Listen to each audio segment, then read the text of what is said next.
قرآن کې الله وایي چې قیامت پر راځي شک پکې نشتی او دا کم چې په دې قبرونو کې پراته دي دا ټول به الله راباسي. دا ډېر د یېرې آیت هم دی چې کله الله پیغمبر ته وایي چې پیغمبر ته به قسم وخوره چې او دا قیامت حق دی راځي به. اوس دې کې صرف دې خبرې ته سوچ مه کوه چې ته دې آیت کې دې ته سوچ کوې چې ښه مشرکانو ته ووایي چې او دا حق دی راځي به. دلته یو سوال د دې په منځ کې تا نه هم دی چې دا قیامت حق دی راځي به تا دې دپاره څه تیاری کړی څه دي ګټلي زه د دنیا نه یم داسې نه حساب کتاب شروع کړي چې کور دی او خرچې مې ګټلي دي او مزدوریانې کو څه دي ګټلي دي د آخرت دپاره. قیامت را روان دی حق دی زموږ د ټولو په ایمان دی. هغه قیامت چې حق دی او راځي به او قسم پې دلته وخوړی شو چې او راځي به تا د هغه قیامت دپاره څه تیار کړي دي. یا ایها الذین آمنوا اتقوا الله ولتنظر نفس ما قدمت لغد. الله وایي هر نفس دا وګوري چې سبا دپاره یې څه لیږلي. پته نشي زما په دې خبره به چا عمل کړی که نه خو زه اکثر دې ملګرو ته ځم کله نه کله چې د شپې وده کېږي نو یو منټ دوه زما د دې خبرې جواب به وکړي ځان سره چې ته د آخرت دپاره څه لیږلي ته په څه مطمئن یې کم عمل دې داسې کړی دی چې هغې ته دې ډډه لګولې ده خوشحاله یې چې په دې به مې الله وبخي څه ته ناست یې. زه دا ویمه که چېرته مرګ موږ ټولو له راشي دې ټیم کې آیا موږ ټول مرګ ته تیار یو؟ دې ټیم کې مرګ څوک غواړي؟ ولې ولې څه نشتي مشکل دا دی ښه په خپله یعنی سبحان الله دی قرآن کې الله دا خبره ذکر کړې په سورة القیامه کې او په سورة العادیات کې چې انسان په خپل ځان په خپله ګواهي کوي. ته زموږ دې کمزورۍ ته او زموږ دې کار ته وګوره چې ګوره ښه په جار سره وایو چې اوس مرګ نه غواړو. ولې نه غواړو؟ موږ دا نه وایو چې بچي رانه پاتې کېږي موږ دا نه وایو چې کور پاتې کېږي کېدای شي دا د بعضو دنیا پرستو سوچ خو موږ ټول دا وایو چې مرګ نه غواړو ځکه چې موږ تیار نه یو الله سره د ملاقات. ښه ته تیار نه یې نو بیا ځان تیار یې نه دا عجیبه خبره شوه. دې تناقض او دې ټکراو ته ګوره تیار نه یم الله سره میلاوېدو ته خو تیاری هم نه کومه لکه موږ ته چې داسې دې مرګ پته ده چې دا به راځي یو 10 کاله بعد او یو 15 کاله بعد او یو کال بعد به راځي. مرګ خو اچانک راځي نو سوال دا دی دا اچانک چې دا کم مرګ چې اچانک راځي د دې دپاره تیار یې نه تیار نه یم نو بیا تیاری پکار دی. یو لویه ورځ 50,000 کاله هغه را روانه ده یوم یقوم الناس لرب العالمین. بل ورځ ما د یو کس بیان اورېدو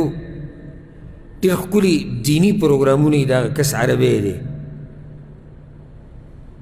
او الله وله ډېره پوه هم ورکړې ده داسې دعوتي پروګرامونه ډېر مزېداره کوي نو زه کله نه کله پروګرامونه ګورم ډېر سړي ایمان پکې تازه شي. دغه سړي له الله معلوم ورکړی او سبحان الله چې مالی ورسره دینداري او بیا د دین حرس وي د ناشنا مزه کوي.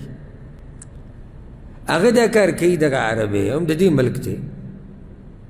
چې هغه په دې دوکانونو ګرځي بعضو کیلو ته لاړ شي بهر او علاقو ته نو دې دوکانونو ته ورځي نو هلته هغه دوکان والا نه تپوس کوي چې تاسو سره د داسې چا کاته شتي چې هغه غریب وي یا کونډی یا یتیمانانی یا داسې سړی چې ډېر وخت نه پیسې نه درکوي او ته ورته وایې غریب دی او سبا او بل سبا کوي نو بیا یې دی ورکوي دا د کار دی. هغه یو قصه وکړه ناشنا یو دې قصې ته غوږ کېدی دا خو د هغه ناشنا کار دی چې دغه کار کوي او مؤمنان دې کار ته پسټېږي چې دا څومره اوچت یعنې الله دله یو موقع ورکړې ده دومره دی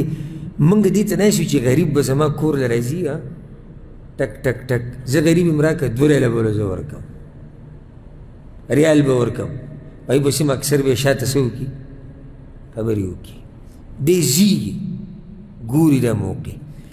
نو وزې وزې ته ورغلم هلته دوکاندار ته مایي چې رجسټر راواله نو رجسټر زه ګورم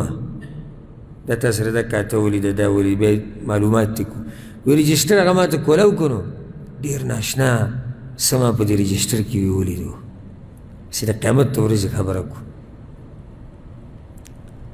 وی ما داسې دا حساب د هر چا ولیدو کاتې جوړې شوي دي دته دومره پاتې دته دومره پاتې د دغه ختمې شوي دي لکه لیکل کوي د دوکاندارانو ته نو یو ته یې لیکلي دي حساب مؤجل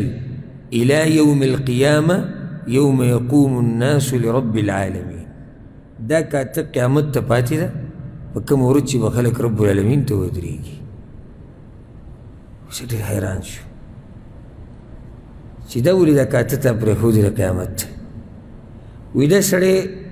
دته ډېرې پیسې زما جمع شوي دي او ډېرې ویناګانې ورته ما وکړه او ښه مالداره سړی دی په دې طرف تېر شي ما پورې وخاندي ما ورته چې ګوره کاته دي وی پرېږده وی ما چې الله په مخکې من تپوس کوم وی هېڅ خبره نه وی ما ورته چې زه خیر معاف یې کوي چې نه معاف کوم نه ځکه چا په خپله ویلي چې دا پرېږده نو اسې ما چې دا خبره واورېده ما دا د ټولو نه خطرناکه کاته ده حساب مؤجل إلى يوم القيامة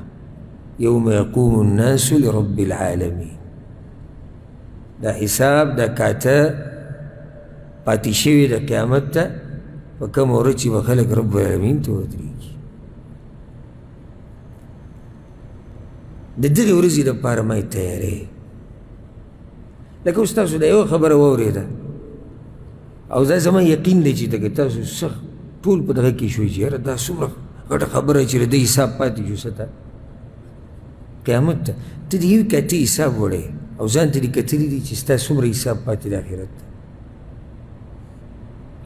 اوس دې کې به هر سړی دغه یوې دغه ته ګوري یاره هغه سړي حساب پاتې شو آخرت ته دی به څه کوي ته به څه کوې ته به څه کوې په آخرت کې ستا د مانځه سره څه حال دی د عباداتو سره دې څه حال دی د ایمان دې څه کیفیت دی حرام خو دې چې ته نه دي خوړلي که نه ظلم زیاتی خو نه کوې که نه مسلمان حق ادا کوي که نه ادا کوي او دا ټولې مسلې راواله او بیا سوچ وکړه او بیا پکې ښه جوور سوچ وکړه چې زه به الله له څه جواب ورکړم دا زموږ ټولو دپاره سوچ خبره ده قل ای وربي انه لحق ای پیغمبر دوی ته ووایه چې او زما پر رب مې د قسمي چې دا قیامت راتله بلکل حق او یقیني خبره ده وما انتم بمعجزین او نه تاسو الله لره عاجزه کوونکي چې د الله نه پټ شئ یا د هغه نه وتښتئ د قیامت په ورځ به دې څوکي چې د الله نه پټ شي او د الله نه وتښتي نشي تښتېدی نشي پټېدی بلکې دا پرېږده د قیامت ورځ څومره سخته ده الله اوس بیانوي چې دا ټوغې نه دي ګورې ولو أن لكل نفس ظلمت ما في الأرض لافتدت به او کشي د هر یو نفس د پاره چې ظلمي کړی دی هغه څه چې په ځمکه کې دي خامخا قرباني به د خپل ځان د بچ کېدو دپاره دومره سخته ورځ ده چې ظالم قرباني هر هغه څه چې په دې ځمکه کې دي ټول چې دې ځان بچ کړي د عذاب نه خو داسې نه قبلېږي دنیا کې چې څه ده ټول قرباني لکه سورة المعارج وګورئ بس وخت نشته چې موږ هر یو آیت ووایو سورة المعارج کې پلار مور بچی ښځه ملګري د هر څه دی قرباني وی یا الله قربانو مې خو ما د اور نه بچ کې نشي بچ کېدی بلکې الله څه وایي وفصیلته التي تؤویه د قیامت په ورځ به دا مجرم وایي چې یا الله زما دا ټول قوم قربانومه فایده نه ورکوي نه دا پرېږده وفصیلته التي تؤویه ومن فی الارض جمیعا په ځمکه کې چې څه دي او څومره خلک دي دا ټول قربانوي خو هغه فایده نه ورکوي دنیا کې تا ته خو صرف دا ویلی شي یو 20 منټه قربان کا یو 100 روپۍ قربان کا لږ وخت قربان کا لږ بدن ستړی کا هغه دې نه کول اوس یو سړی وایي زه ټول قام قربانوم زه قبیله قربانوم زه پلار او مور او بچي او ښځه د کومو بچو او ښځو لپاره چې دینداري پرېښودې وه هغه ښځه او بچي اوس دې قرباني خو فایده وله نه ورکوي دنیا او دنیا کې چې سړي دا دی ټول قربانوي لافتدت به قرباني یې دې دپاره چې ځان بچ کړي خو فایده نه ورکوي وأسروا الندامة لما رأوا العذاب او پټ بکی پښیمانتیا لره هر کله چې وویني دوی عذاب پښیمانه به شي خو راښکاره کولی به نه شي او په زړه کې پټه ساتي هی ارمان او زما په دې عنوان باندې 2 بیانونه دي هغه به واورئ د قیامت د ورځې ارمانونه او افسوسونه دغه د امیدونو ورځ ده او د ارمانونو ورځ ده الله د قرآن کې یوم الحسره ویلی ده حسرتونو ورځ ده دغه چغې دي یا لیتنا یا ویلته او دغه چغې دي چې ارمان ما دا کړی وی او زه تباه شوم چې ما دا کړی وی چې موږ تباه شو په کار دا و چې موږ د پیغمبر تابعداري کړې وی موږ قرآن منلی وی ټول دغه ارمانونه دي حسرتونه دي ندامتونه دي خو فایده نه ورکوي دا ندامتونه دا حسرتونه دا افسوسونه دا چغې چغارې دا ګوره په آخرت کې فایده بلکل نه ورکوي ذره برابر فایده هم نه ورکوي